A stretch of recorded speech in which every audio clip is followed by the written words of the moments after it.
À la page 24 du chapitre 18 de mes notes de cours, on résout une autre situation. Dans la section 3.3 de Séguin, c'est toujours la chute d'une brique. Prise 3, maintenant une question instantanée, quoi qu'on va la résoudre comme une situation de toute façon.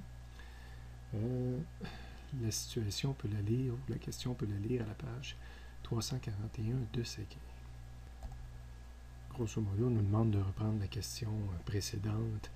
Quelle est la vitesse finale de l'objet, mais maintenant s'il se rendrait jusqu'au sol.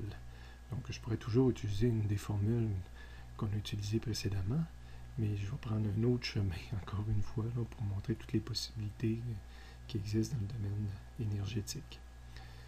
On connaît toujours notre masse, vitesse initiale de 0 parce qu'on le laisse tomber. Quelle est la vitesse finale? On prend notre même référence que tout à l'heure, hauteur de la table, mais maintenant on va chuter jusqu'au sol. Donc Y initial, je suis 2 mètres plus haut que la table, puis Y final, je suis 1 mètre en dessous de la table. Donc mon dessin est ici, mon Y final est maintenant en dessous de l'axe des X, mon Y initial en haut ici, avec ma masse, ma vitesse finale qui est là, qui va être plus grande un petit peu que tout à l'heure, parce qu'on va chuter jusqu'au sol. Donc là, j'ai dessiné le sol qui n'est pas obligatoire, mais c'est pour nous montrer toujours où ce qu'on est par rapport au sol.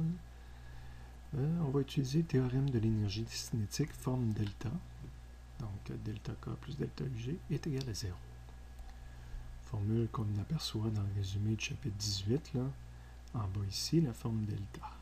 Et mon delta U, ici il y a une erreur, grosse erreur à part ça. C'est pas delta UR, mais delta UG. Vous corrigerez ça, s'il vous plaît. Mon delta UG, je vais utiliser la formule en haut, qu'on n'avait pas utilisée encore pour le résoudre ce problème-là.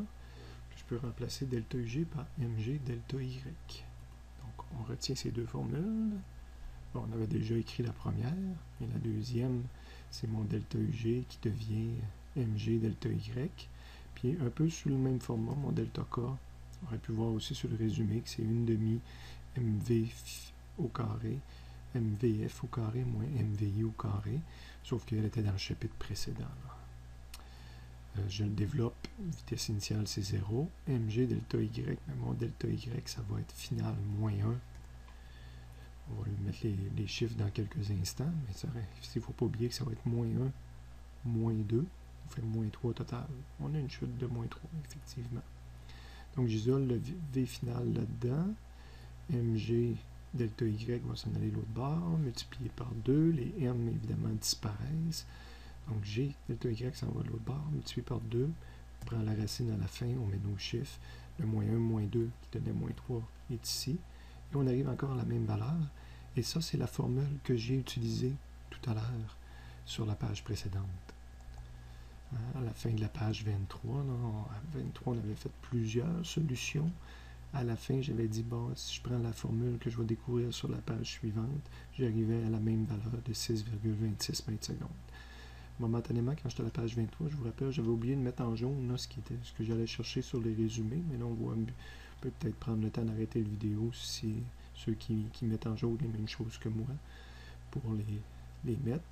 Dernière remarque, j'étais à 6,26 secondes, puis on voit que je tombe 1 mètre de plus, j'ai une vitesse plus grande, évidemment.